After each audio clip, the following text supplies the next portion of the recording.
Hebreos capítulo 12, verso 28. Cuando tenga alguien, por favor, me va a dar un amén. Dice así la poderosa palabra del Señor. Así que, recibiendo nosotros un reino inconmovible, diga conmigo, inconmovible, tengamos gratitud y mediante ella sirvamos a Dios, agradándole con temor y reverencia. Repito nuevamente, así que recibiendo nosotros un reino inconmovible, tengamos gratitud y mediante ella sirvamos a Dios, agradándole con temor y reverencia. Padre, en el dulce y poderoso nombre de nuestro Señor Jesucristo, tu palabra va a ser expuesta en medio de este pueblo. Necesitamos profundamente una palabra que llegue a lo más profundo de nuestro corazón. Jesús, tú dijiste que tus palabras son espíritu y son vida. Espiritualiza nuestro ser, que muchas veces se quiere naturalizar, Señor, y también vivifica nuestros corazones que ardan abiertamente por tu santo evangelio. En Cristo Jesús te damos gracias. Amén, amén y amén. Puede tomar asiento. Insisto nuevamente, los jóvenes o varones, si quieren, pueden pasar aquí adelante y tomar asiento. En los días que Jesús predicaba, hasta las mujeres se sentaban a los pies del maestro, ¿verdad? Hoy vivimos un modernismo donde si no nos ponen aire acondicionado y una silla cómoda, no queremos asistir a un templo. En realidad, en los días de Jesús, la gente, un sol calcinante en las riberas de los ríos, en las orillas de los mares, en las faldas de las montañas, Jesús predicaba. Pero sin embargo, pues el día de hoy existe tanta fragilidad, una generación de cristal, una generación donde en realidad buscamos demasiada comodidad y confort. Pero Dios bendiga todavía, que todavía queda una generación que tiene hambre y sed de Dios por buscar de su presencia. Gloria a Dios. Bien, mis amados, hoy yo quisiera compartir un tema que te va a hacer sólido en el evangelio o en este caminar, sea en tu matrimonio, tu familia, tu hogar, en vuestra iglesia, pero sobre todo en el ministerio, y es gratitud. Diga conmigo, gratitud. Lo contrario a gratitud, ingratitud. Pero la palabra ingrato, dentro del contexto cultural donde nosotros nos desarrollamos, es hasta cierto modo un halago, ¿verdad? Es una palabra que no incomoda en nuestra sociedad. Usted le dice ingrato que tienes tiempo que no me visita, ay, es que no tengo, hasta una sonrisa le saca. Pero si usted le quita la palabra del maquillaje ético de ingratitud, aparece la palabra malagradecido. Y dentro de nuestro contexto cultural, la palabra malagradecido es un insulto, una ofensa, es un agravio, es una incitación y a la vez una provocación para contender o entrar en una discusión, debate o sobre todo conflicto. Sin embargo, si nos toca definir lo contrario a agradecido o gratitud, es malagradecido. Y existen dos tipos de personas en la vida. Unos son agradecidos y otros son malagradecidos. Sin embargo, el escritor a los Hebreos, que hay un debate en quienes acreditan quién es el autor de esta carta. Unos dicen que es el apóstol Apolos, otros dicen que es el apóstol Pablo, pero muchos se inclinan a decir que es el apóstol Pablo. Pero Pablo nunca dejaba una carta sin firmarla o acreditarse. Pero no es el punto del debate. El escritor a los Hebreos es alguien que conoce abiertamente quién es este pueblo. Los hebreos son los judíos, los israelitas, como usted los quiera llamar. Cuando se escribe esta carta, este pueblo ya conoce a Dios durante 2000 años. Hay una línea de tiempo que le sirvió a esta nación o a este pueblo conocer a Dios desde su nacimiento. Porque toda persona que formaba parte del pueblo de Dios desde que nacía, le enseñaba, le aplicaban la ley del Shema. El Shema era la forma de educar a los niños desde que comienzan a tener uso y razón. le daban el Torá, la palabra del Señor, y estaban sumamente capacitados y tenían conocimiento. Este pueblo durante 2000 años había sobrevivido, ¿verdad? La era de los jueces, la era de los reyes, ¿verdad? Los exilios, la destrucción del primer templo y la reedificación de ella. Luego aparece Cristo y establece su reino, el evangelio de la gracia. Este grupo de judíos se habían convertido, habían dejado de ser los judíos mosaicos y pasaron a ser los primeros judíos cristianos. Pero parece ser que este pueblo, a pesar de que conocía a Dios, tenía la revelación, y sobre todo esta iglesia se había fundado bajo la manifestación del poder de Dios, ya que dentro de la cultura de los hebreos, ellos creían y se entregaban ciegamente a Dios cuando veían señales. Jesús decía que los hebreos, los judíos, los israelitas los seguían por las señales y los griegos por la sabiduría. Este pueblo veía, el poder de Dios. Aún Pedro, con tanta unción, los enfermos con sus sombras sanaban. Milagros de resurrección, milagros inexplicables, señales, prodigios en esa iglesia que se había levantado. Un pueblo que conoce a Dios, pero ahora tiene la revelación del Hijo de Dios. Sin embargo, la esencia de este pueblo, desde sus antepasados, era ser malagradecido.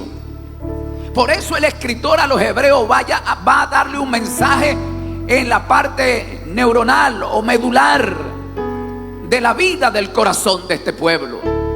Y le dice: así que, recibiendo un reino inconmovible, tengamos gratitud.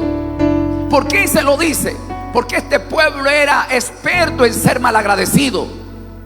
430 años el pueblo de Israel llegando a Egipto y estando, ¿verdad?, cómodo en la generación de José y Jacob.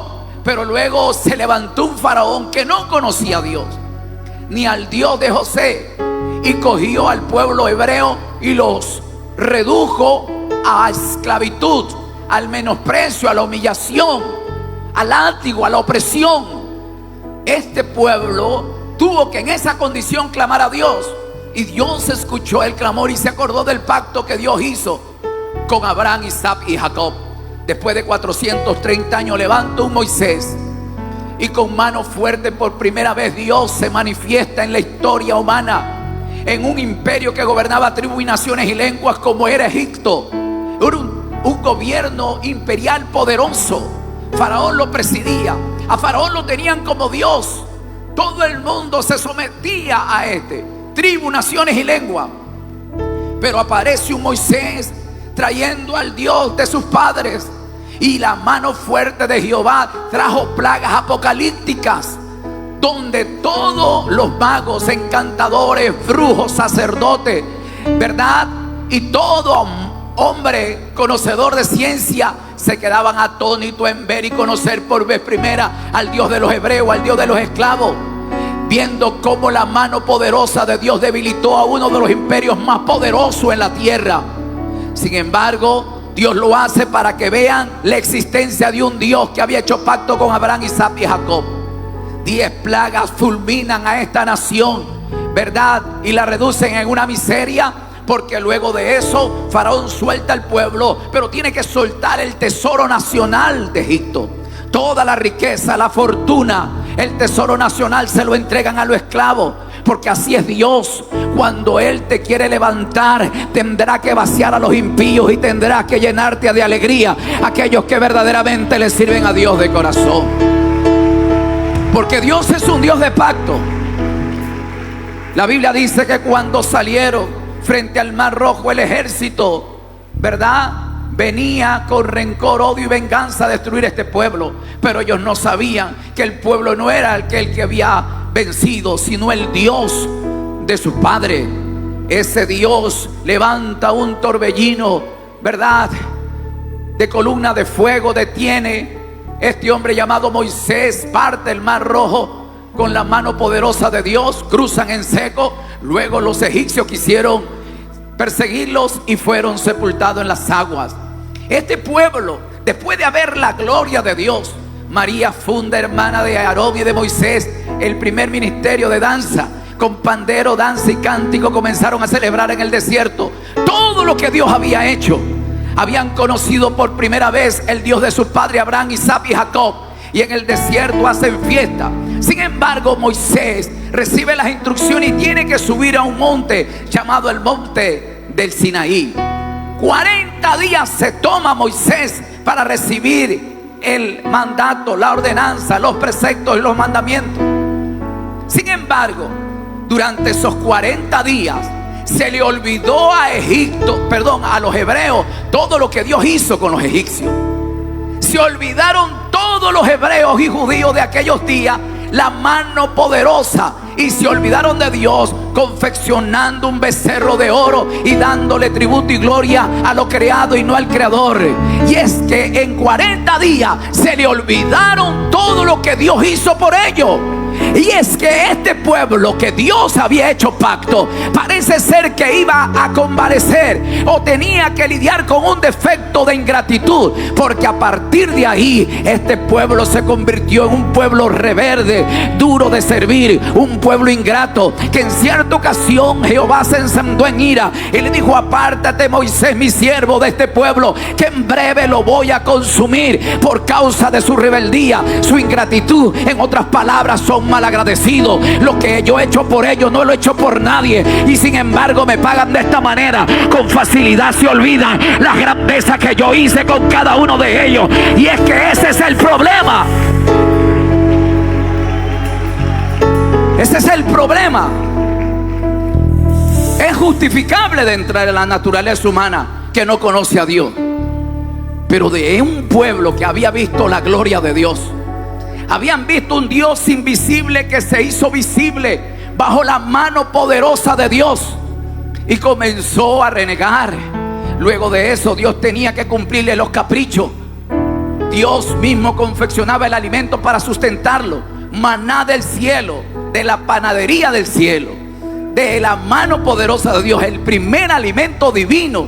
Tuvieron el privilegio este pueblo en el desierto, y malagradecidos le dijeron: ya no queremos más de ese pan, queremos carne. Y ese es el problema, ya no de la sociedad, ya no del ser humano que no conoce a Dios, sino de un pueblo que conoce a Dios, que a veces se hastan de lo mismo y dicen: basta ya del mismo, que el mismo mensaje de exhortación, que el mismo mensaje de santidad, que el mismo mensaje de obediencia. Se hartan y no quieren saber nada, porque el malagradecido no tiene capacidad para recibir la amonestación y la corrección del cielo.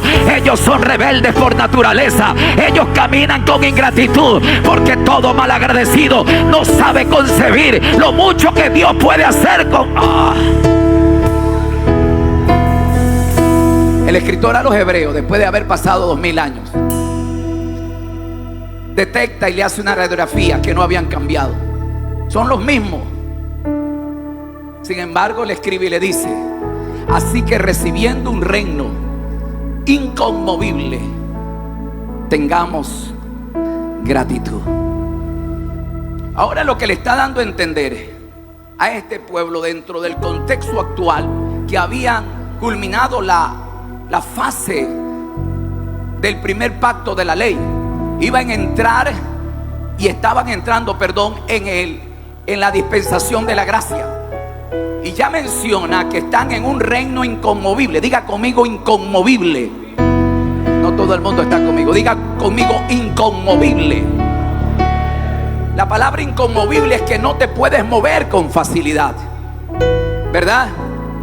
Inconmovible es poner una viga que sostiene un edificio. Usted puede mover las paredes, puede mover las puertas, puede mover las ventanas, pero la viga que sostiene ese fundamento, ese edificio, no lo puede mover porque es inconmovible. Puede mover los muebles, puede mover la cocina, pero no puede mover porque tiene un fundamento. Lo que trata de decir el escritor a los hebreos: antes estaban dentro de la ley. Básicamente, la ley te enseñaba a caminar bajo la vista, la aprobación y calificación de los hombres, porque la ley te llevaba a hacer obras para poder ser elogiado. Eso construyó una generación más hipócrita de la historia de Israel, llamados los fariseos. Los fariseos se ganaron el respeto porque ellos trataban de mostrarse a la sociedad recto, pulcro, inmaculado, pero ellos estaban santos por fuera, pero ardía un infierno de pasiones por dentro. Cristo desveló y le dijo: ustedes son sepulcros blanqueados, por fuera pueden ser santos, pero vuestro corazón les pertenece a vuestro padre el diablo, al infierno. Le dijo: generación de vivos, le dijo: hipócrita. Ese es el grave problema de hay gente que finge un grado de espiritualidad, pero su corazón está lleno de hipocresía y lleno de ingratitud. Alguien tiene que alabar a Dios en esta hora.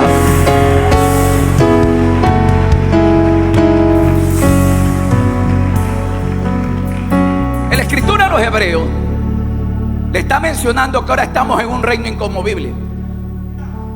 Le está diciendo que Dios te sacó del reino de las tinieblas y te trasladó al reino de las luces. Un reino donde el rey es nuestro Señor Jesucristo. Y en ese reino está diciendo el escritor a los hebreos: es inconmovible. Jesús, hablando de ese reino inconmovible, dijo que ni las puertas del Hades pueden moverte de ese reino, porque dice: ni las puertas del Hades prevalecerán contra la iglesia de Jesucristo. Habla de un reino inconmovible, un reino que ni cualquier situación o adversidad te puede sacar. Jesús dice: el que edifica su casa sobre la roca, vendrán todo tipo de dificultades, vientos, calumnias, difamaciones, descalificaciones de los hombres, ¿verdad? Todo tipo de agravio y ofensa. Pero sin embargo, como estás en un reino inconmovible, nadie te puede mover. Pero aquí hay un problema. En ese reino inconmovible nadie te puede sacar. El único que te puede sacar eres tú mismo. No me dejes solo. ¿De qué manera entonces podemos movernos de un reino inconmovible? Algo que se llama ingratitud. Solamente los malagradecidos son los que se mueven donde Dios te plantó. Si Dios te plantó en una familia, en un hogar, en un matrimonio, en una congregación, en un ministerio, en una misión, si te plantó ahí, tienes que ser inconmovible. Vas a atravesar traición, injuria, ofensa, pero nada te puede mover, porque tú estás aquí por gracia. Alguien tiene que alabar a Dios en esta hora.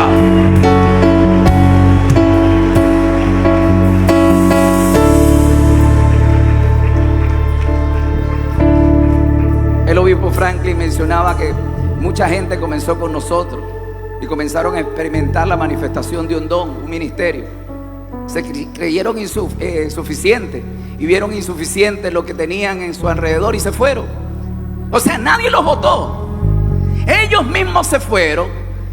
Podrían haber sido pilares y columnas el día de hoy en nuestro ministerio. ¿Pero por qué se fueron? Nadie los votó, sino porque ellos fueron malagradecidos. ¿Por qué? Porque aquí Dios los levantó, los ungió, les dio un nombre, les dio un don, un llamado, un ministerio. Podían estar aquí hasta cuando Cristo venga o Cristo venga a verlos a ellos, pero se fueron. ¿Por qué? Por sencilla razón, que son unos malagradecidos.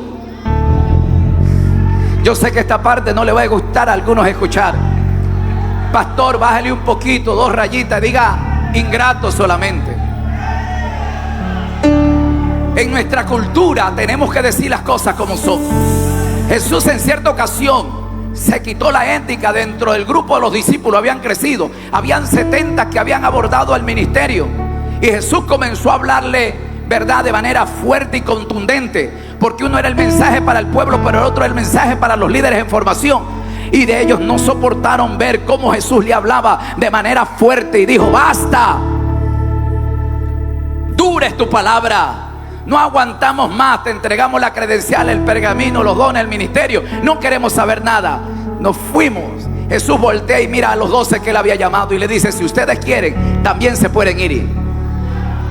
Pero Pedro dice: ¿a dónde iremos si solamente tú sabes dar palabra de vida eterna? Lo que te sostiene y lo que a Pedro lo hizo considerar una piedra y un fundamento es que él era agradecido. Él sabía que cuantas veces él fue infiel, Dios permaneció fiel. Él traicionó al maestro, él negó al maestro, pero sin embargo se mantuvo, porque Dios tiene misericordia sobre aquellos que en realidad reconocen su falta. Alguien tiene que alabar a Dios en esta hora.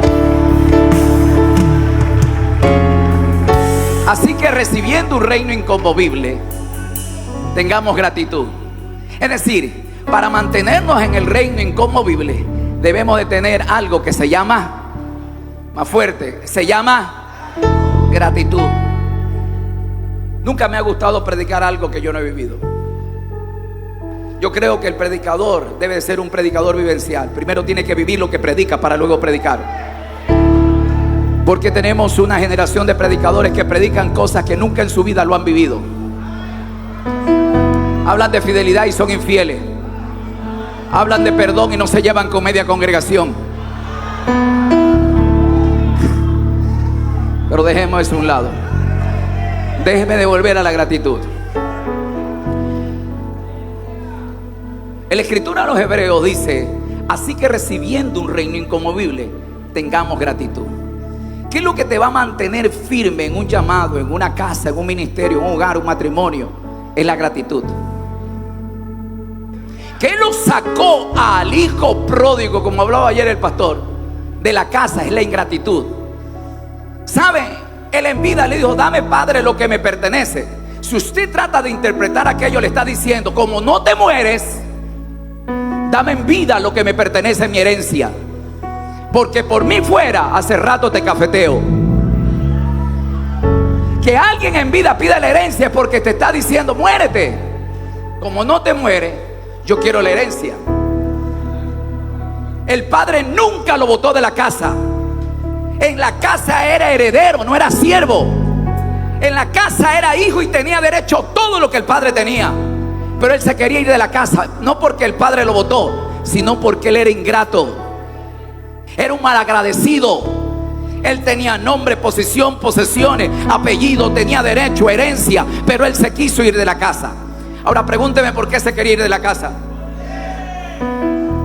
¿Por qué? El padre no le daba facilidad, licencia para pecar. Porque cuando él recibe la herencia, dice que se fue a una provincia apartada y malgastó el dinero con prostituta, bebiendo y haciendo con los amigos lo que el padre le prohibía. ¿Por qué mucha gente se va de estas congregaciones, de estos ministerios? Porque no se sienten a gusto con la formación, el mensaje que se les ha enseñado.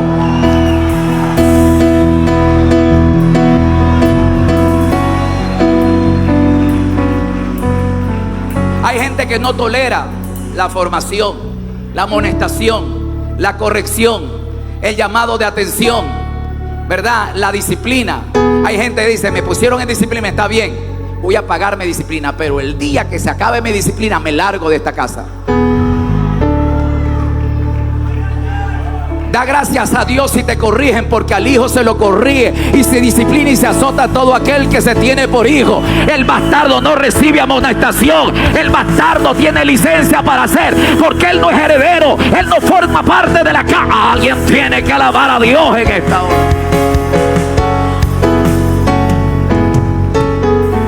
Juanito, el segundo predicador, me dijo que predique 15 minutos. No hay problema. Dios lo único que pide de cada uno de nosotros es que seamos agradecidos. El primer malagradecido en el cielo fue Luzbel. Luzbel o Lucifer fue un ser que fue creado delante de toda la creación angelical y celestial. Hubo un festival, una fiesta. Sonaron las tres composiciones de los instrumentos de la música básica: instrumentos de viento, instrumentos de cuerda y la percusión. Flautas, tamborines y arpa se sonaron en el día de su creación. Es decir, en medio de un ambiente musical de alabanza, Dios se está inspirando y está creando frente a toda la creación celestial. Este ser es creado bajo la gloria de Dios y la deposita sobre él. Era un ser angelical con un alto grado de jerarquía y poder, que después de Dios reposaba sobre este ser. Era un querubín grande, protector, acabado en hermosura, perfecto en todos sus caminos, lleno de sabiduría. La perfecta creación y sobre todo la esencia del poder, Dios la deposita sobre este ser.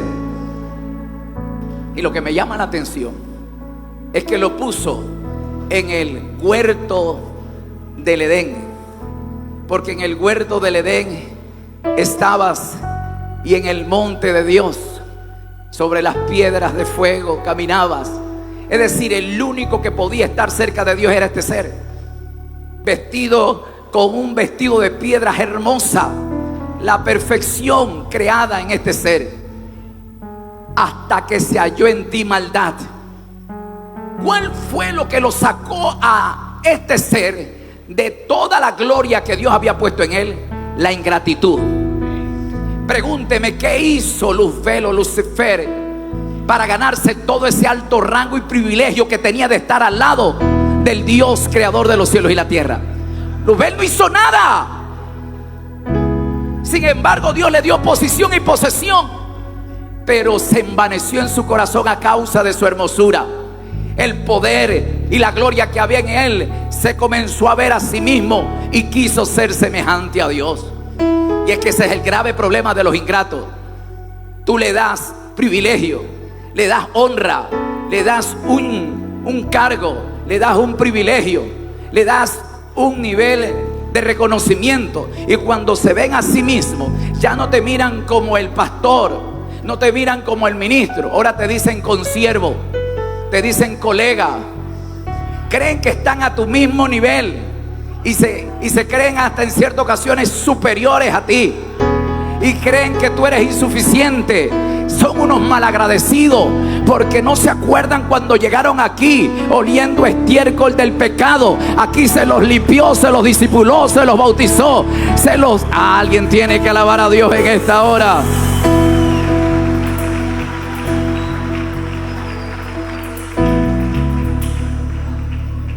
Luzbel tenía que estar ahí en ese reino inconmovible por la eternidad, pero Dios no lo sacó. Él se salió por causa de la ingratitud. En otras palabras, Lucifer fue un malagradecido y fue despojado de esa gloria. Pero luego Dios hace otro reino, que es el reino humano. Luego del reino humano trae el reino animal, vegetal, el reino mineral, pero va a poner a la más hermosa creación que iba a estar superior a esos reinos, que era el ser humano. Génesis 1:26 dice: hagamos al hombre a nuestra imagen, conforme a nuestra semejanza. Génesis 2, verso 7 dice que Jehová Dios formó al hombre del polvo de la tierra y sopló en su nariz aliento de vida, y fue el hombre un alma viviente, ¿verdad?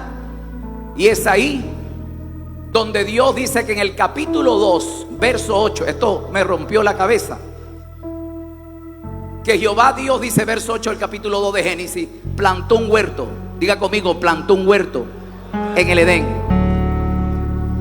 Dios hizo desde Génesis 1 a Génesis 2 los cielos y la tierra con la saliva o con la sílaba de su palabra.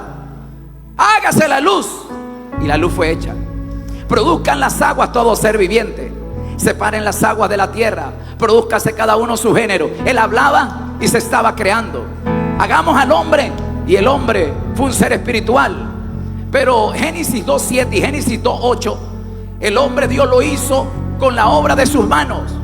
No lo creó. Él creó un espíritu humano, pero luego formó al hombre del polvo de la tierra.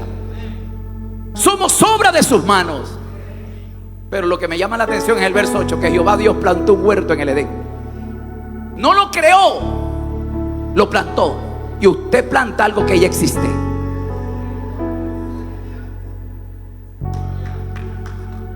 Ezequiel capítulo 28, del verso 13 en adelante, La Biblia habla la narrativa de Luzbel, que en la eternidad se reveló, y donde él vivía era en la vivienda o la habitación o la morada de Dios, que era el huerto del Edén. Donde Dios moraba era en el huerto del Edén, en el cielo. Pero Dios quiere crear ahora al hombre y quiere convivir con él. Atención, la Biblia dice que Jehová Dios plantó un huerto en el Edén. Es decir, la morada divina de la eternidad lo bajó a la tierra, porque ese huerto ya existía. No lo creó porque ya existía en la eternidad. Ezequiel capítulo 28 habla de la existencia del huerto del Edén. Era el huerto de Dios, donde Dios moraba. Es decir, se trasladó y puso su morada en la tierra, y puso allí al hombre. Pero en el capítulo 2 verso 15 dice que Jehová Dios puso al hombre en el Edén para que lo labrara y lo guardase. En otras palabras, para que cuide y le dé mantenimiento. La pregunta sería, ¿qué hizo Adán para ganarse todo aquello? Adán pasó a ser el Señor de la tierra, porque le dijo Dios, verso 28, fructificad, multiplicad, enseñorear y subyugar. La palabra subyugar significa someter todo lo que Dios te ha puesto en tus manos. La palabra enseñorear significa ser el Señor de todo lo que he puesto en tus manos. En otras palabras, Adán era el Señor del mundo que se estaba estrenando en aquellos días. Ahora surge la pregunta, ¿qué hizo Adán para ganarse todo aquello? ¿Qué méritos hizo Adán? ¿Qué tipo de obras tuvo que hacer Adán para ganarse todo eso? Lo puso en ese reino inconmovible que era el huerto. De ahí nadie lo podía sacar. Quien podía sacar a Adán de ese lugar era él mismo. Su ingratitud, como le pasó a este ser llamado Luzbel o Lucifer. Qué interesante. Adán no lo saca la serpiente, Adán no lo saca Eva, lo saca él mismo, porque él sabía que de comer de ese árbol equivalía ser ingrato y ser desobediente. Qué interesante, mis amados. La ingratitud te puede sacar de la gracia. La ingratitud te puede sacar de la bendición. La ingratitud te puede secar en tu llamado y tu ministerio. Que puede mantenerte firme, inconmovible y creciendo como la aurora en la mañana. Es aprendiendo a ser agradecido. Todo lo que recibiste porque Dios te plantó en una casa, en un ministerio como tal, tenemos que ser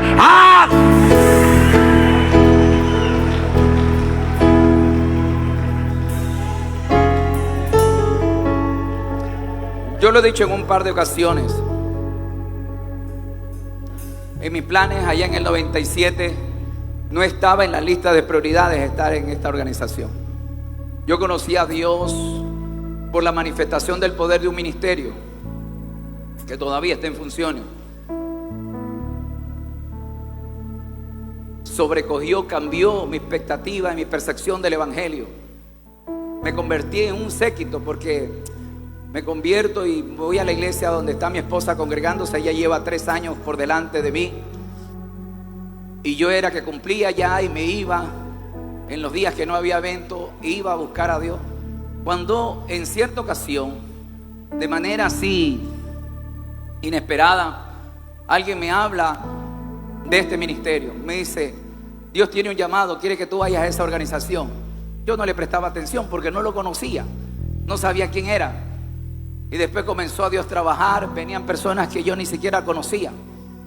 Y hasta que comencé a decirle: Señor, pero yo quiero estar acá.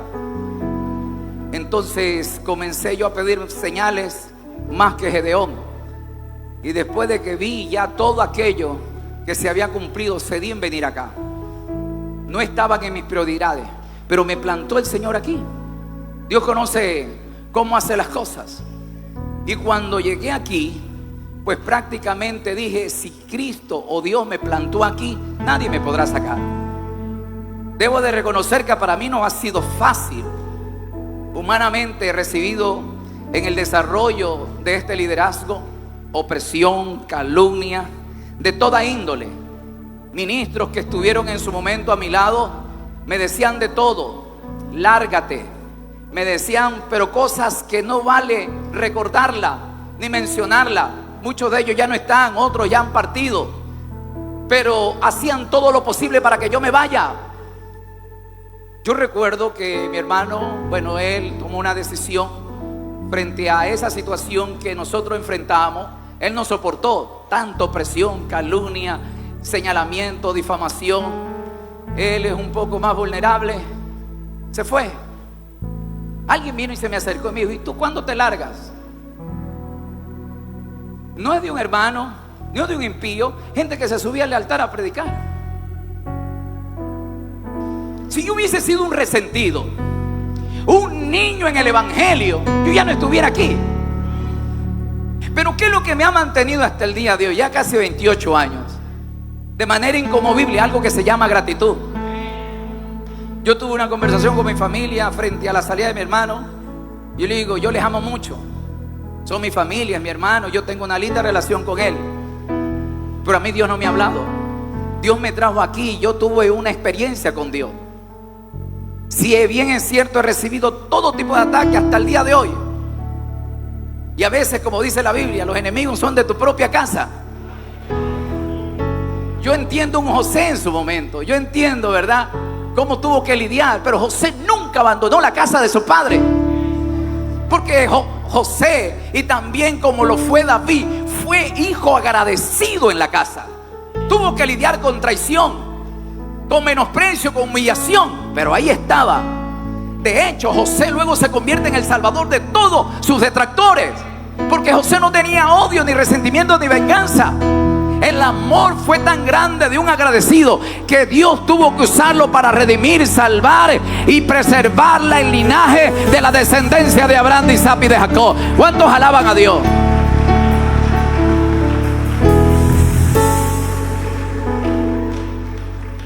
Yo he recibido profecías. A mí me han hablado, porque yo he visto aquí de algunos hermanos que tuvieron en su momento, escucharon una profecía, dice, Dios me habló que me vaya, yo me voy. A mí me han profetizado. No puedo decir que sea Dios, porque sé que tras el espíritu de la profecía existe el espíritu de la adivinación. Y me han comenzado a adivinar cosas que en mi vida me habían pasado. Pero yo no puedo certificar que eso es Dios, porque lo que está haciendo es que yo me mueva de un reino inconmovible. Ábrete, sale. De una vez ahí en la oficina se me metieron a profetizar que yo tenía que irme y llevarme todo lo que Dios me había entregado. Como yo tengo conocimiento, lo que ellos me estaban profetizando que yo divida, y eso es producto de una ingratitud, y yo no les hice caso. Luego, en 2 años después, me comenzaron a profetizar que Dios me había dicho que me va a matar, que mis vísceras iban a ser rodadas por la calzada y mis extremidades iban a recorrer. A causa de mi rebeldía a la palabra de Dios, todos ellos perecieron, y yo sigo plantado de manera inconmovible. ¿Qué es lo que te mantiene en un lugar? Diga conmigo, gratitud. Alguien tiene que alabar a Dios.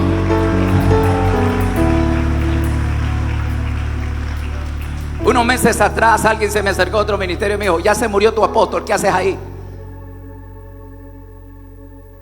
Ya basta. Sale de ese lugar, tú no vas a crecer. A mí me han hablado muchas veces, si supiera actuar como muchos actuaron en un momento, que en medio le susurraron el oído, se fueron, atribuyendo que eso es Dios. Pero la Biblia dice, así que recibiendo un reino más fuerte, un reino inconmovible, es que nadie te puede mover. Yo no entiendo cómo gente anda de iglesia en iglesia, de ministerio en ministerio, no encuentran una iglesia perfecta, y no la vas a encontrar, porque el día que Dios te plantó en el lugar donde Dios te quiso levantar, te moviste por causa de tu ingratitud.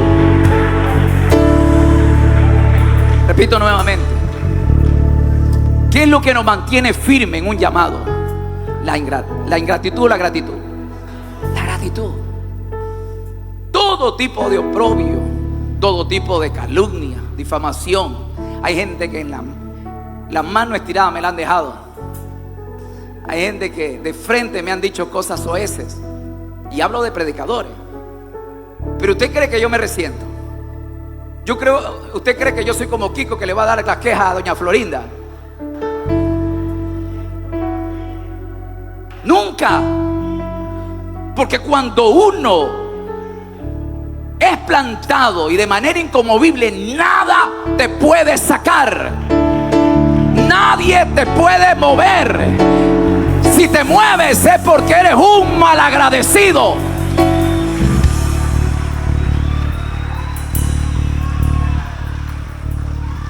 Adán salió de una gloria tan poderosa que Dios había puesto en él, el huerto del Edén. Me llama la atención ver un Adán que a la misma forma como Dios trató a Luzbel, lo puso a Adán, le puso en el huerto del Edén. La morada de Dios estaba. El Señor no se movía en los campos, en las montañas. Dice que se paseaba a la luz del día en el huerto del Edén, porque era su morada. Porque lo que quería Dios es tener una comunión permanente con el hombre. Es decir, fue creado para ser inconmovible el hombre, pero fue malagradecido. Se hastió, se aburrió de estar al lado de Dios. El silencio. Y se va. Pero Dios tiene que levantar un postrer Adán, como dice Pablo a los Corintios en el capítulo 15. Un segundo Adán. El primer Adán te sacó del huerto. El postrer Adán te devuelve al huerto. Atención. Se me acaba, me quedan 10 minutos.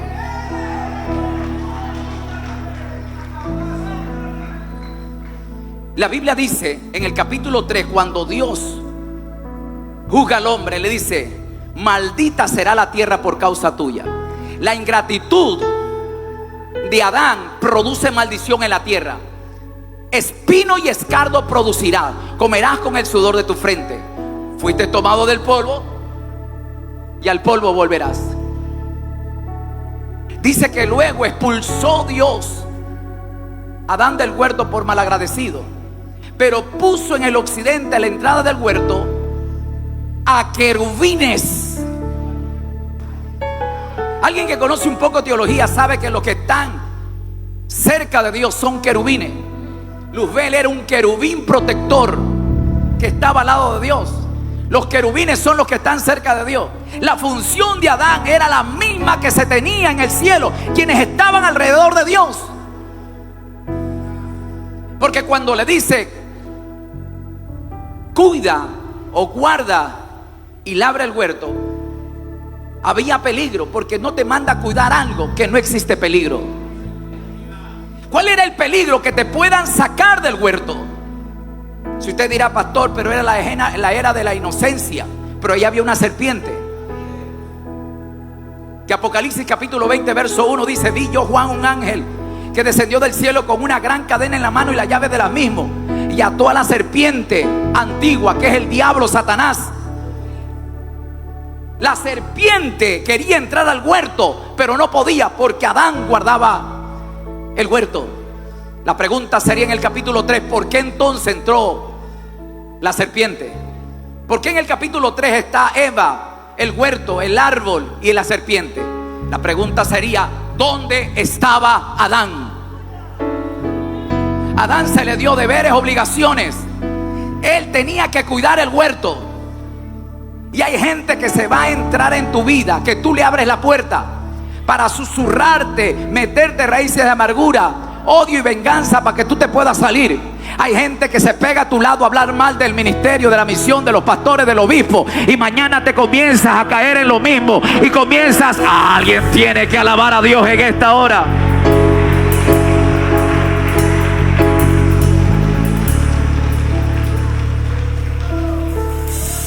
Pero dice que pusieron querubines con espada. Diga conmigo: con espada. Geólogos, historiadores, arqueólogos, hasta el día de hoy están buscando el huerto. Pero es que ese huerto no obedece a la tierra, era la morada de Dios. De los 4 ríos solamente encuentran 2. Todo comenzó en un huerto y terminará en un huerto. La Biblia dice en el libro de Apocalipsis capítulo 21, capítulo 22: cielo nuevo y tierra nueva. Pero luego descendió la gran ciudad. Pero también había un huerto donde estaba el árbol de la vida, y en ese huerto había un árbol y en medio de él salió un río.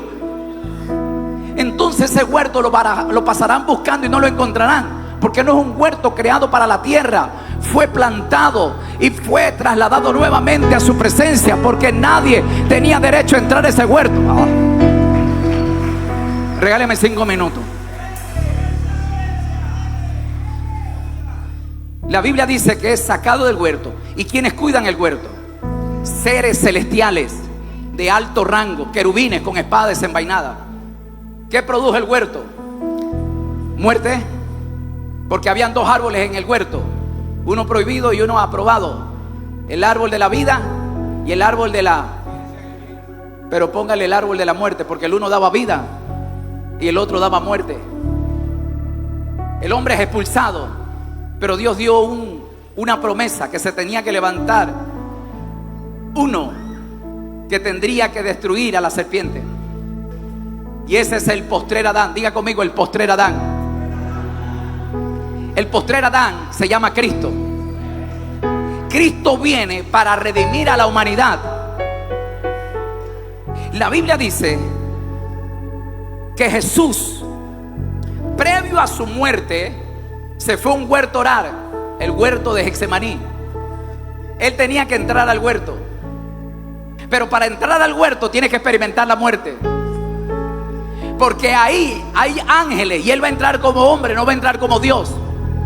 Por eso que antes de morir, él hace que se celebre la cena y dice: este pan es mi, que partido es por vosotros. Él está hablando: tengo que entrar al huerto, hay espada y mi cuerpo será partido. Que esto es interesante. Este es el vino que representa mi sangre, el nuevo pacto. Jesús estaba hablando que tenía que entrar en él, en el huerto. Quien nos va a hacer entrar en el huerto es Cristo. La Biblia habla de que en este huerto Jesús tiene que ingresar, y es prácticamente, la Biblia dice que este ser llamado Jesús se le coloca una corona de espina. Corona habla de un reino, de un liderazgo, de un grado de autoridad. ¿Qué es lo que heredó el primer Adán? Que la tierra iba a ser maldita y que tendría que producir espinos y escarcha. Santo Dios. Le van a colocar una corona de espina, que es producto de lo que generó el primer Adán. Pero él tiene que entrar al huerto. Es azotado, su cuerpo es partido, sus látigos que reciben son 39, una cinta de cuero en su torso desnudo, tenía plomos de acero, ¿verdad? Unas bolas de acero y unos ganchos como Garfield al finalizar, que el látigo se adhería a la piel descubierta, y el peso del plomo hacía que caiga y agarraba el Garfield y abría su piel. Tejido, músculo, piel, carne, vasos sanguíneos se abrían.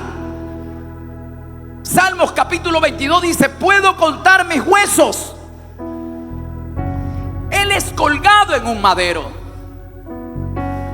En otras palabras, en el huerto del Edén, él representaba a Cristo, el árbol de vida. Pero él descendió del árbol de la vida y tuvo que subirse al árbol de la muerte, porque dice: maldito es todo aquel que es colgado en un madero. Tanto Pablo lo dice a los Gálatas, y también está establecido en la ley según el libro de Deuteronomio. Pero Cristo, atención, tiene que entrar a ese huerto, y él tiene que ser, como humano, obligatoriamente experimentar la muerte.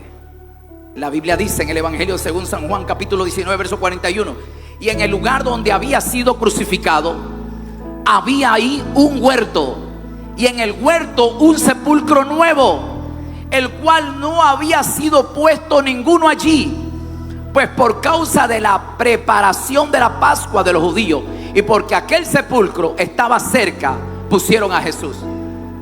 ¿Dónde murió Jesús? Al lado de un huerto.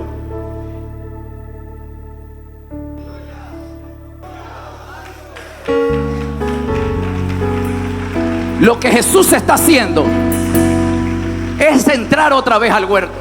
El escritor a los Hebreos dice que ahora tenemos entrada libre hasta el lugar santísimo. Pero Cristo tuvo que ser sacrificado. El primer Adán trajo el problema de la muerte. Jesús va a entrar otra vez al huerto. Dice que horas antes de su muerte está orando en el huerto de Getsemaní, en un huerto, y su sudor eran como grandes gotas de sangre. En el lugar donde va a ser crucificado, ahí al lado había un huerto, y al lado de ese huerto había un sepulcro. Tuve el privilegio en el Señor, con el apóstol Juan Fariño, poder estar en ese huerto. Todavía sigue existiendo ese huerto. Y al lado de ese huerto hay una tumba, un orificio de una montaña y una piedra, y uno puede entrar. Los católicos dicen que lo sepultaron dentro de ahí, del área que le pertenecen a los católicos en la antigua Jerusalén. Estuvimos en los dos lugares. En el primero quisimos entrar donde están los católicos y tuvimos que salir. La influencia demoníaca era tan grande. Pero cuando entramos en el sepulcro, al lado del jardín, el huerto, había una paz absoluta que se quebrantaba nuestro corazón al entrar. La presencia de Dios estaba ahí. Pero la Biblia dice textualmente que donde crucificaron a Jesús había un huerto y una tumba que nadie la había utilizado. Pero eso no es todo. En el capítulo número 20 del libro de Juan, en el verso 14-15, Jesús resucita. Las mujeres habían ido a ver a Jesús. Dice, verso 14, cuando había dicho esto, se volvió y vio a Jesús que estaba allí, mas no sabía que era Jesús. Jesús le dijo, mujer, ¿por qué lloras? ¿A quién busca? Ella dice, pensando que él era el hortelano, dijo, Señor, si tú has llevado, dime dónde has puesto y lo llevaré. La mujer está llorando en la tumba. Jesús le habla, pero no lo reconoce, pensando ella que él era el hortelano. ¿Sabe lo que es un hortelano? El hortelano es aquel que cuida el huerto. Esta mujer no vio a Jesús, vio al postrer Adán que había entrado en el huerto para poder todos disfrutar de la... Alguien tiene que alabar a Dios.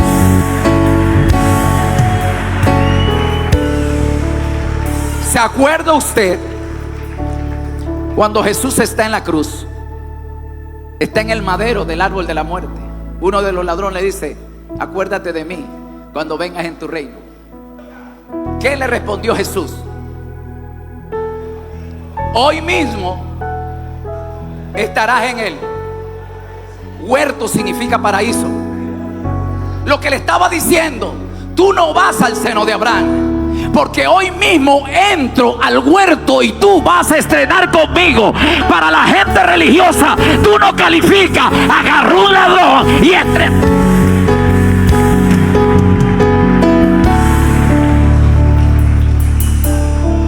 Quien estrenó el huerto con Jesús fue un ladrón. Para esos religiosos, terrible.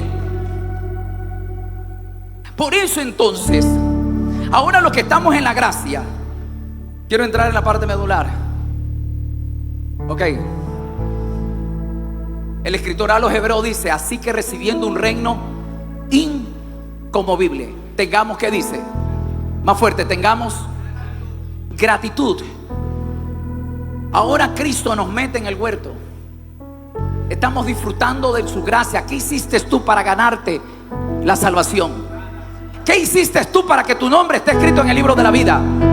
¿Qué hiciste tú? El pastor Manolo daba ahorita testimonio que hoy está inaugurando una casa. No estaba en su presupuesto económico. Los bancos tal vez negarían un crédito como tal, pero vino Dios, se la dio.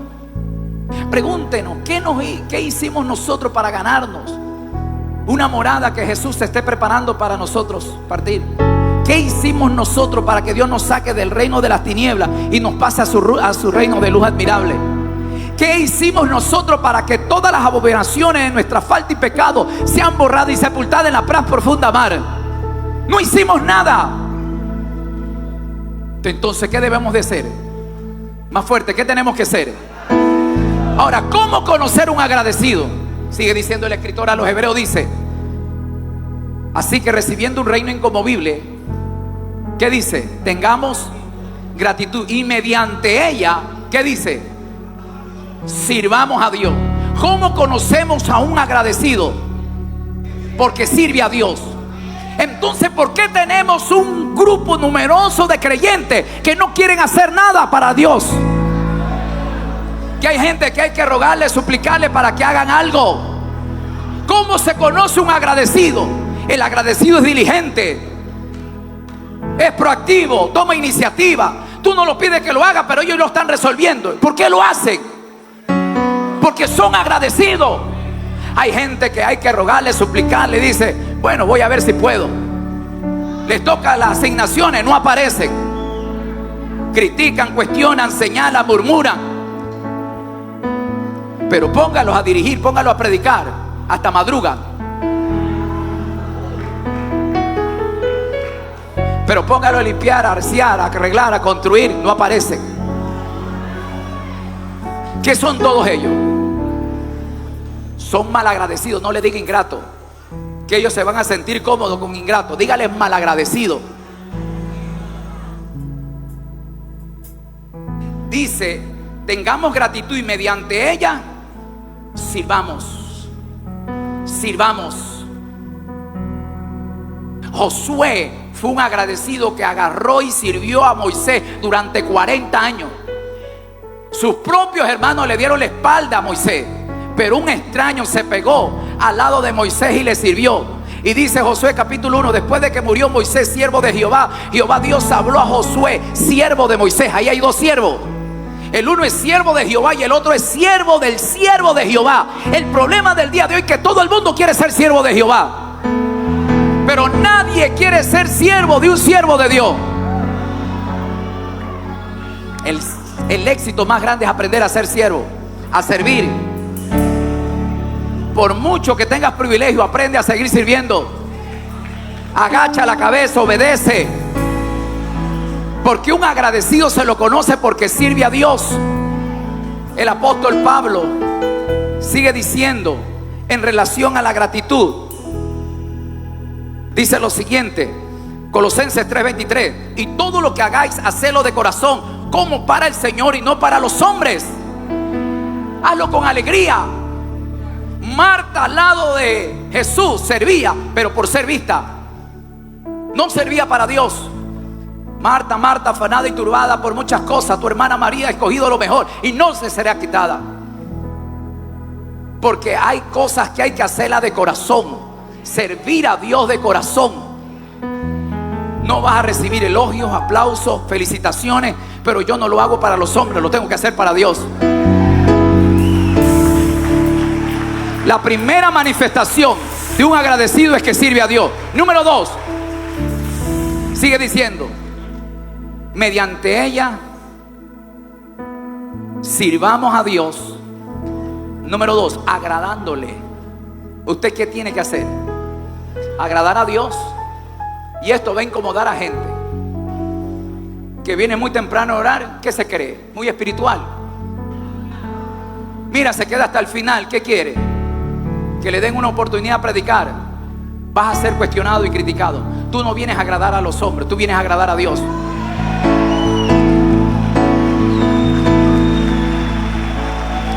Recuerdo una hermana cuando nosotros comenzamos la iglesia, muy extrovertida, trabajaba, ganaba bien, le gustaba demostrar la silueta de su cuerpo y se ponía ropa apretada y pequeña. Y le decíamos que no, ya tenía tiempo en la iglesia, que no venga de esa manera provocativa, con minifalda, se sentaba mal delante del altar. Los que predicaban, ¿verdad?, eran seducidos. Y le hablamos fuerte y ella, no, a mí más claro, a mí nadie me va a votar. Yo soy así y así el Señor me salvó. Y como tenía dinero, cada fin de mes se compraba ropa. Y una más extrovertida que otra, la ropa que se ponía. Un día, de pronto tanto que le llamábamos la atención, dice ella, está en el probador probándose un vestido extravagante con el cuerpo que ella tenía. Se mira el espejo y suele decir eso en su corazón. Se da una vuelta, Señor, ¿qué tal está esta ropa? Dice ella que escuchó una voz en su oído, le dijo, pareces una prostituta. Si se lo decía el pastor, no lo quería aceptar. Pero esa voz retumbó su oído, que cayó de rodillas llorando. Se sintió la mujer más indigna en la tierra. Testifica ella que desde ese día ropa que tenía la botó, y de ahí en adelante puso su vida en pudor y en decencia. ¿Por qué? Porque ella entendió que tenía que agradar a Dios. Las mujeres el día de hoy, para poder llamar la atención, tienen que vestirse de manera provocativa, llamativa, porque una mujer no se viste para otra mujer. Una mujer se viste para llamar la atención de un hombre.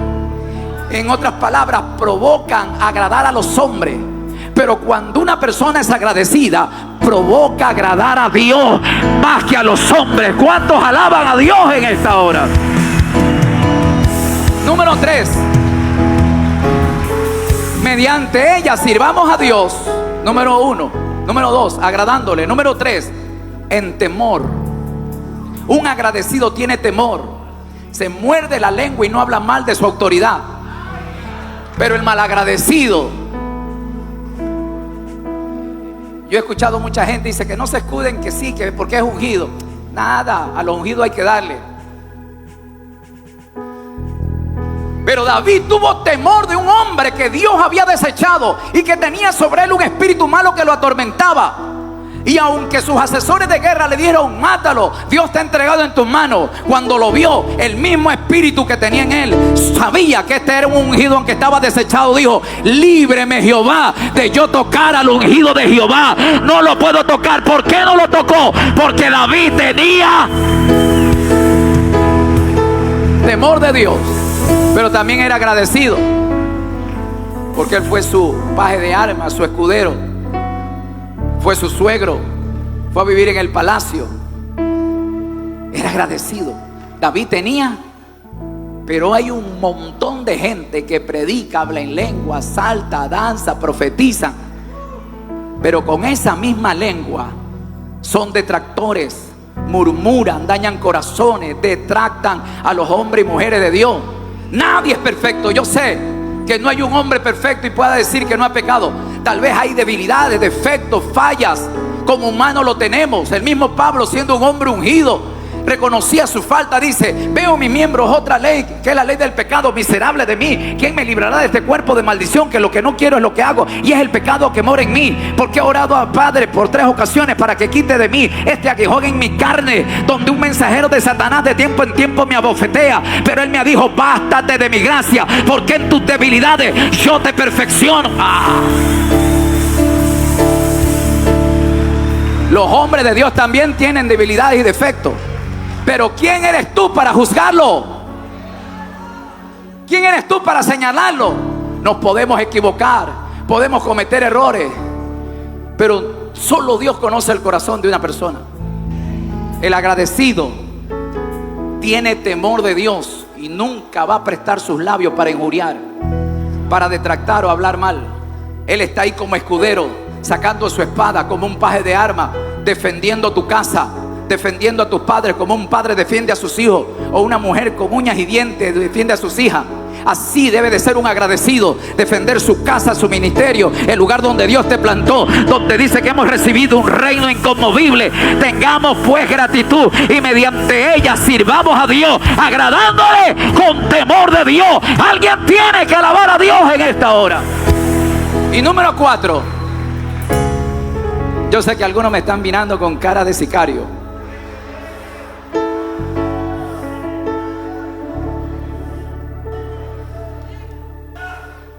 ¿Qué dice su Biblia? Sirviendo a Dios, agradándole, temor y reverencia. ¿Cómo se conoce un agradecido? Es reverente. Está escuchando los que vienen a buscar novias. ¿Me están escuchando los faranduleros?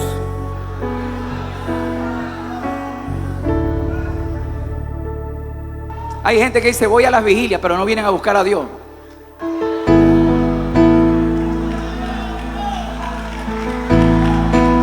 No vienen a presentar un sacrificio espiritual. Vienen a llevarse los WhatsApp de las hermanitas. Usted debe de entender que cuando usted entra por esa puerta, esto es casa de Dios y puerta del cielo. Aquí está Dios. Y como dice el cántico, yo no sé lo que tú has venido, pero yo he venido a alabar a Dios. Alguien tiene que alabar a Dios. Un agradecido es rebelde. No lo digo yo. No se me ocurre, eso está ahí. ¿Cómo puedes conocer un agradecido? Sirve a Dios. Por ahí dicen, por ahí, el que no vive para servir no sirve para vivir. Todo hombre de Dios, o mujer de Dios, o sierva de Dios, su pasión es servir a Dios. ¿Verdad? Agrada a Dios, es temeroso y reverente. Termino con esto. Primera de Tesalonicenses 5:18, Pablo dice, y aquí no se le va a hablar a los hebreos, sino que se le va a hablar a los gentiles que somos nosotros. Primera de Tesalonicenses 5:18, ¿alguien tiene conmigo? ¿Qué dice ahí? Dad gracias, ¿en qué? Porque esta es la voluntad para con vosotros. ¿Cuántos de ustedes tienen a Cristo Jesús? Pablo está dando una orden.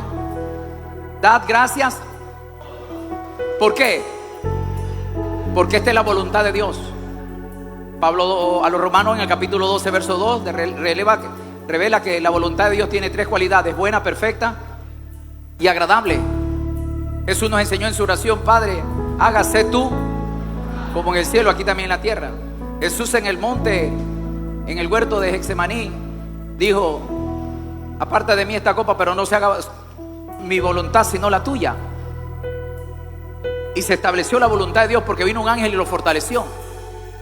La voluntad es contra la voluntad humana, porque la voluntad humana natural desea lo natural. Para hacer la voluntad de Dios, que dar gracia, Pablo dice a los Romanos capítulo 12 verso 1: os ruego, hermanos, por la misericordia de Dios, que presentéis vuestros cuerpos en sacrificio vivo, santo, agradable a Dios, que es vuestro culto racional. Para hacer la voluntad de Dios, tengo que sacrificar esta carne, tengo que darle gracias a Dios en medio de mi dolor, en medio de mi quebranto, en medio de mi necesidad, en medio de mi angustia, en mis momentos más difíciles. Yo tuve que sepultar a uno de mis hijos hace 2 años y medio. Mi corazón se partió en dos. Quise en el secreto vivir ese dolor. La única palabra que me salieron en esos minutos fueron: gracias, Señor. Yo no lo entiendo ahora, pero tengo que darte gracias. Cualquier persona cuestiona a Dios y dice: Señor, ¿por qué lo hiciste? Reprocha a Dios y le dice: Señor, ¿por qué eres injusto conmigo? Gente que comienza a cuestionar a Dios en cosas difíciles. Pero Pablo dice: dad gracias a Dios, porque esta es la voluntad de Dios para los que estamos en Cristo Jesús. Es fácil darle gracias a Dios en la abundancia, pero ¿quién le da gracias a Dios en la necesidad? Tenemos que darle tanto en las alegrías como en las tristezas, en las victorias como en las derrotas, en la abundancia y en la escasez. Yo tengo que darle gracias a Dios.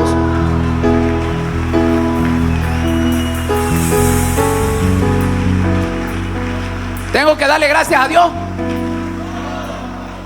Lucas capítulo 17 verso 11 al 19 habla de 7 características del agradecido. Dice que Jesús, dirigiéndose a Jerusalén, no estaba ni en Samaria ni en Galilea, sino en unas zonas de aldea. Entrando en una aldea, 10 hombres leprosos a la distancia comenzaron a alzar su voz y le gritaron: Jesús, Maestro, ten misericordia de mí. La palabra Jesús significa Salvador. La palabra Maestro significa el que conoce y el que escudriña, el que sabe todo. Y número 3, le dice: ten misericordia de mí. Jesús voltea a ver y lo ve a los 10. Y no le dice: soy limpio, como salía a decir, ni soy sano, sino que le dice: vayan y preséntense al sacerdote. Y esto nos pone a analizar. Y algunos teólogos afirman que estos 10 tenían un liderazgo y servían en el templo, porque los mandó al templo, los mandó al altar, porque de ahí estaban. ¿Cómo un hombre en el altar puede tener lepra? Si no, pregúntale a la hermana de Moisés y Aarón, por murmurar, sirviendo a Dios, siendo sacerdotisa, siendo profeta, murmuró y le cayó lepra y la botaron fuera del campamento. Jesús le dice: vayan y preséntense al sacerdote. Yendo, uno de ellos, dice la Biblia, viendo que fue sanado. La primera característica es que siempre vamos a ver lo que Dios hace en nuestra vida. Número 2, se volvió. La palabra volver significa procesos de arrepentimiento, porque ese es el mensaje que se le da a la iglesia de los Efesios en Apocalipsis capítulo 2. Número 3, dice que alababa a Dios. El agradecido alaba a Dios y no espera tener una estabilidad emocional para alabar a Dios, porque hay gente que hay que ver si están de buen genio para alabar a Dios, o tener una razón para alabar a Dios. Pero para alabar a Dios hay que hacer sacrificio. Si no, pregúntele a Habacuc. Aunque la higuera no florezca, aunque los campos no haya fruto, aunque no haya vaca en los corrales, en otras palabras, aunque la nevera esté vacía, aunque no tengas un solo centavo en tu bolsillo, con todo yo alabaré al Señor. Él no tenía una garantía de estabilidad emocional para alabar a Dios. En medio de su dolor y su necesidad, él con toda su fuerza alabó a Dios. Número 4, dice que alzó su voz. Todo agradecido no cesa de anunciar el evangelio de Cristo y producir la buena nueva de salvación. Número 5, dice que se postró. Eso significa humillación. Un agradecido se humilla. Hay tanta gente que no se quiere humillar a Dios. Número 6, dice que con rostro en tierra adoró a Dios. Número 6, adoración. Y número 7, dio gracias a Dios. Jesús lo voltea a ver y le dice: ¿no fueron 10 los que fueron sanados? ¿Dónde están los otros 9? ¿Ha venido este extranjero y samaritano el que ha venido a dar gracias a Dios? Diga conmigo estadística. Más fuerte, diga estadística. Ahí se menciona un marco de estadística, porque mencionan 10 hombres leprosos y pregunta por los 9. El 10 significa el 100%. Lo que Jesús está diciendo, que el 90% son malagradecidos, porque reciben el milagro y se desaparecen. Y el 10% son agradecidos porque vienen y dan gracias a Dios. Quiere decir que el alto grado de ingratitud reposa en el pueblo de Dios. Y es que hay gente que viene por el favor que ellos están pidiendo. Una vez que resuelven el problema, desaparece, porque son unos... Termino con esto. El verso 19 del capítulo 17 de Lucas dice que Jesús le dijo: levántate. 2, vete. Y 3, ¿qué dice ahí? Verso 19. ¿Tu fe qué? Pero prácticamente tenía que haber dicho: tu fe te hizo sano. Pero no le dice te hizo sano, te salvó. Atención. Primero le dice levántate. La palabra levantarse en el Nuevo Testamento significa un proceso de restauración, dando a entender que ellos tenían un liderazgo. El único que fue restaurado en el ministerio fue un agradecido, no el malagradecido. Por eso que cuando tú cometes una falta, acepta tu disciplina y busca tu restauración para que puedas servir con autoridad. 2, le dijo levántate. Número 2, le dice vete. La palabra vete significa activación. Como dice Marco, ir por todo el mundo y predicar. En otras palabras, te restauro, pero vete que yo estoy contigo, te voy a respaldar en todo lo que tú hagas. Pero deténgase aquí. Esto a mí me voló la cabeza. Número 3, le dice: tu fe te ha... Los 9 se fueron sanos, pero no se fueron salvos. De los 10, 9 fueron sanos, pero no fueron salvos. El único que regresó fue sano y salvo. Hay un alto porcentaje en las congregaciones de ingratos que tal vez reciben un beneficio, pero están fuera de la gracia de Dios. El Señor le dirá en aquel día: en tu nombre yo profeticé, en tu nombre eché fuera demonios, en tu nombre hice milagros. Apartado de mí, hacedores de maldad, no los conozco, porque todos ustedes son unos malagradecidos. La segunda carta de Pablo a Timoteo, en el capítulo 3, verso 2, el carácter de los hombres posteros, amadores de sí mismos. Y luego dice: ingratos. La palabra ingratos son malagradecidos. En el verso 5 dice: a esto se evita. Pablo está diciendo que no te juntes con los ingratos o los malagradecidos. Yo he visto gente que publica y dice: yo no entiendo que en mi iglesia el hermano se fue y me dicen que no me lleve con ellos. Se va de iglesia, pero no dejará de ser mi hermano. Está bien si ese hermano se fue porque tuvo que viajar a otra ciudad, a otra provincia, y se tiene que congregar. Está bien. Pero si un malagradecido se va murmurando, dividiendo, haciendo daño, blasfemando, ese fue un ingrato, un malagradecido. Pablo dice: a ellos evita, no te relaciones, ni siquiera dígales bienvenido ni comáis con ellos, porque el malagradecido es como la gripe, se te pega y mañana te convierte en otro. Alguien tiene que alabar a Dios en esta hora. Todo aquel que se va como malagradecido, si está en tu Facebook, bloquéalo.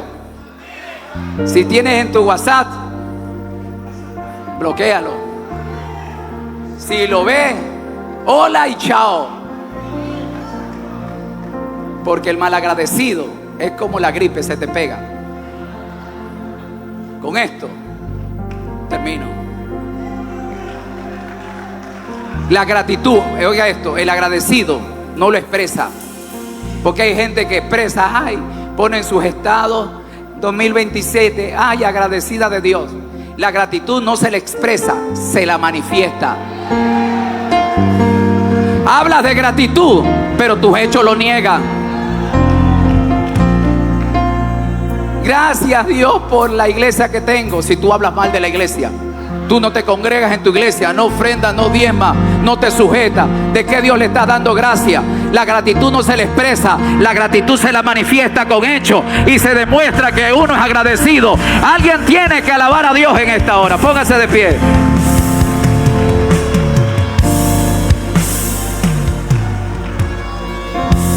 Que este año 2026,